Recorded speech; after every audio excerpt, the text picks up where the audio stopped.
नमस्कार दोस्तों, स्वागत है आपका हमारे YouTube चैनल पर।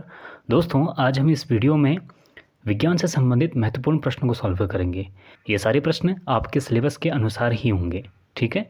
तो चलिए दोस्तों, आज की वीडियो शुरू करते हैं। देखिए, यहाँ सबसे पहला क्वेश्चन है, कार्य का मात्रक है। देखिए, मात्रक का मतलब क्या होता है?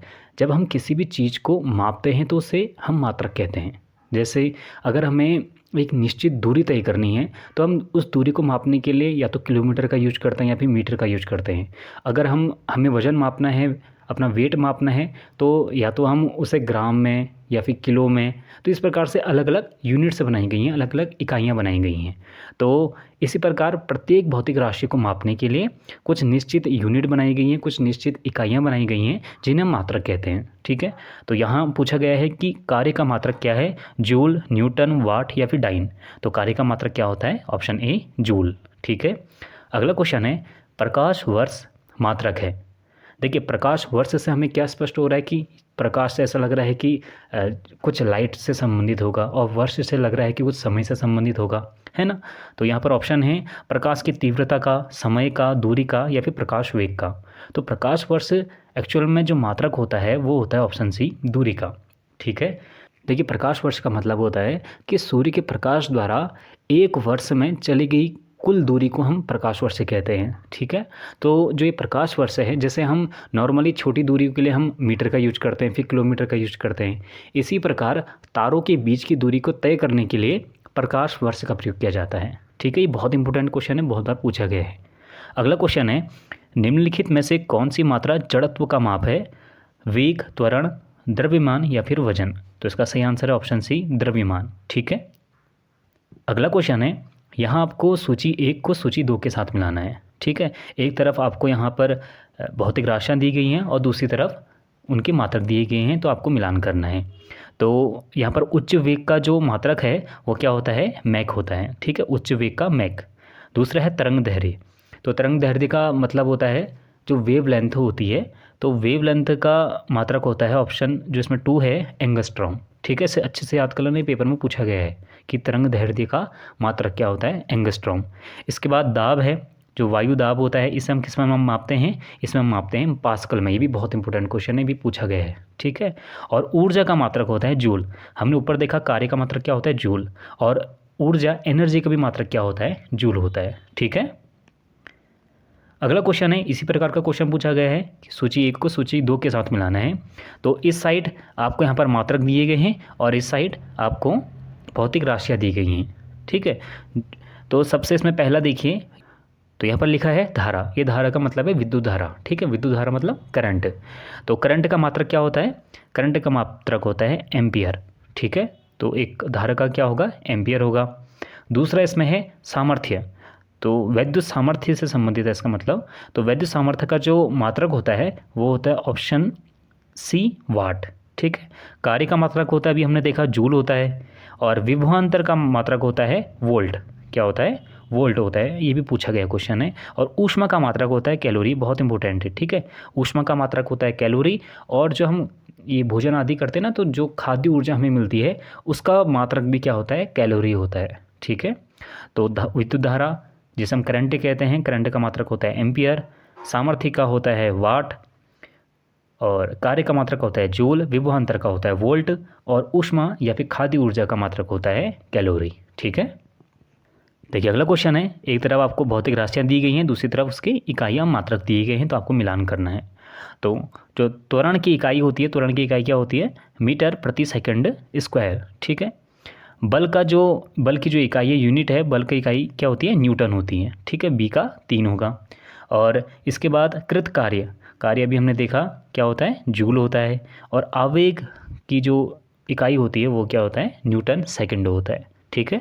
इन्हें आप नोट डाउन भी कर सकते हैं, कॉपी में लिख लीजिए, और बाद में आपको रिवीजन करने के लिए भी सही रहता है। और आपको लिखते हुए अगर आप पढ़ोगे तो आपको याद भी हो जाएगा, ठीक है। देखिए, अगला क्वेश्चन है, निम्नलिखित में से समय का मात्रक नहीं है? अधिवर्ष, चंद्रमाह, प्रकाश वर्ष या फिर इनमें से कोई नहीं। देखिए, अधिवर्ष और चंद्रमाह ये दोनों समय के मात्रक होते हैं, जबकि अभी मैंने आपको बताया कि जो ऑप्शन सी है प्रकाश वर्ष, ये किसका मात्रक होता है? दूरी का होता है, ठीक है। तो जो प्रकाश वर्ष है ये इसका आंसर होगा, ठीक है। अगला क्वेश्चन है, पारसेक किसकी इकाई है? इकाई मतलब मात्रक। तो पार्सेक किसकी इकाई है? दूरी की, समय की, प्रकाश की चमक की, या फिर चुंबकीय बल की। तो जो पार्सेक होते हैं, जिस प्रकार प्रकाश वर्ष दूरी का मात्रक है और तारों के लिए, तारों के बीच की डिस्टेंस के लिए यूज होता है, उसी प्रकार पार्सेक भी दूरी का ही मात्रक होता है और ये भी तारों के बीच की डिस्टेंस को ज्ञात करने के लिए प्रयोग किया जाता है। ठीक है, देखिए अगला क्वेश्चन है, निम्नलिखित में से कौन सा एक सुमिलित नहीं है? तो एक तरफ आपको यहाँ पर भौतिक राशि दी गई है और दूसरी तरफ आपको यहाँ पर उनके मात्रक दिए गए हैं, आपको मिलान करना है। ठीक है, आपको बताना है इसमें कि कौन सुमिलित नहीं है।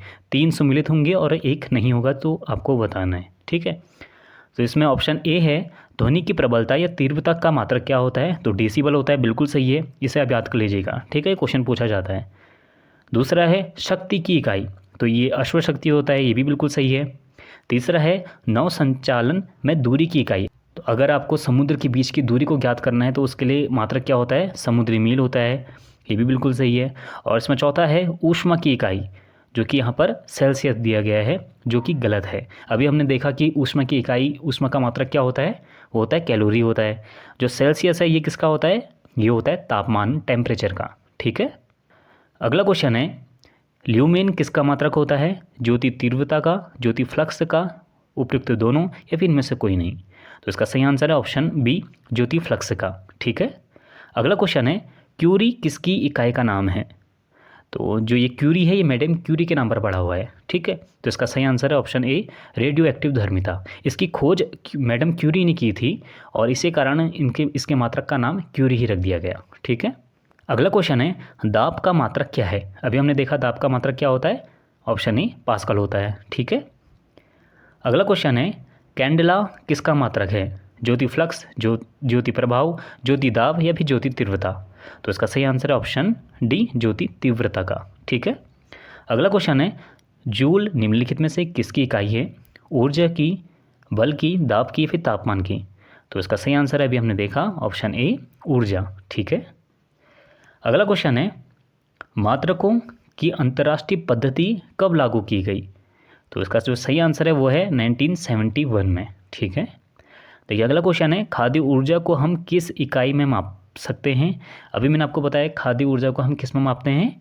कैलोरी में मापते हैं। ठीक है, ऑप्शन ए इसका सही आंसर होगा। ठीक है, अगला क्वेश्चन है, विद्युत मात्रा की इकाई क्या है? एम्पियर, ओम, वोल्ट, या फिर कूलम्ब? तो जो करंट होता है उसका मात्रक होता है ऑप्शन ए, एम्पियर। ठीक है, देखिए अगला क्वेश्चन है, एसआई पद्धति में लेंस की शक्ति की इकाई क्या है? देखिए जो लेंस हम, जैसे अवतल लेंस या फिर उत्तल लेंस हम पहनते हैं, तो उसका मात्रक क्या होता है? तो उसकी शक्ति को मापने के लिए डायोप्टर का यूज किया जाता है। ठीक है, ऑप्शन 20 इसका सही आंसर होगा। देखिए अगला क्वेश्चन है, डेसिबल किसे नापने के लिए प्रयोग में लाया जाता है? खून में हीमोग्लोबिन को, पेशाब में शक्कर को, या फिर वातावरण में ध्वनि को, या फिर वायु में कण को?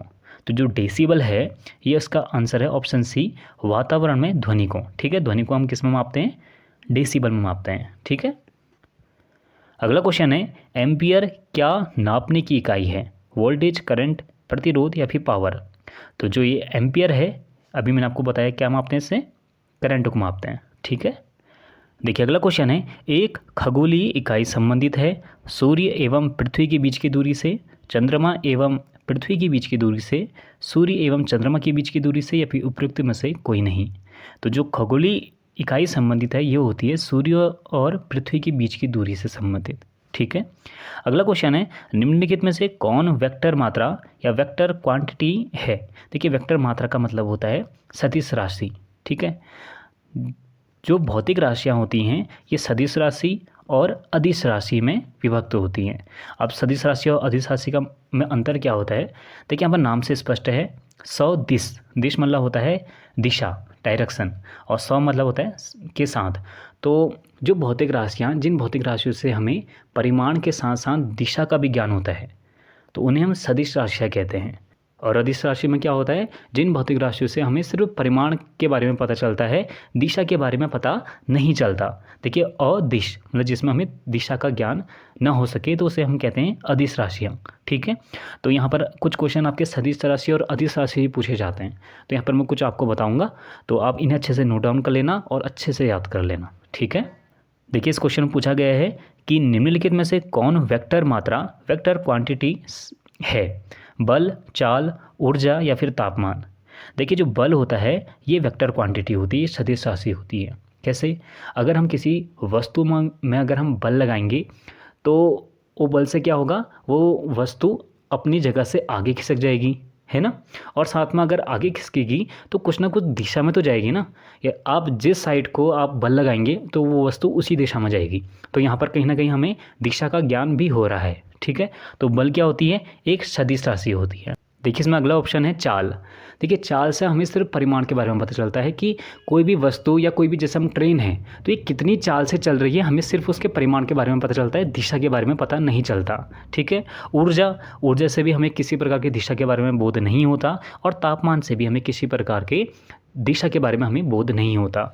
तो ये 3 के 3 क्या होंगे? ये 3 की 3 अदिश राशियाँ होंगी, इसे भी आप नोट कर लेना, ठीक है। और बल क्या है? बल एक सदिश राशि है, ठीक है। देखिए अगला क्वेश्चन है, निम्नलिखित में से कौन एक सदिश राशि नहीं है? संवेग, वेग, कोणीय वेग या फिर द्रव्यमान। देखिए संवेग, वेग और कोणीय वेग ये तीनों की 3 सदिश राशियाँ होती हैं, ठीक है। और इसमें सदिश राशि कौन नहीं है? वो है द्रव्यमान, ठीक है। तो जो मास होता है द्रव्यमान है, या फिर हम इसे भार भी कह सकते हैं। वैसे भार और द्रव्यमान में अंतर होता है। भार में द्रव्यमान के साथ साथ गुरुत्वाकर्षण बल, जो एटमॉस्फेयर प्रेशर लगता है, ये सब उसमें जुड़ जाता है और हमारा जो द्रव्यमान होता है वो बढ़ जाता है, ठीक है। तो जो द्रव्यमान और भार है ये दोनों अदिश राशियाँ होती हैं, इससे हमें दिशा का ज्ञान नहीं होता, ठीक है। तो साथ में आप ये भी याद कर लीजिएगा, ठीक है। देखिए अगला क्वेश्चन है, अदिश राशि है ऊर्जा, बल आघूर्ण, संवेग या फिर उपयुक्त सभी।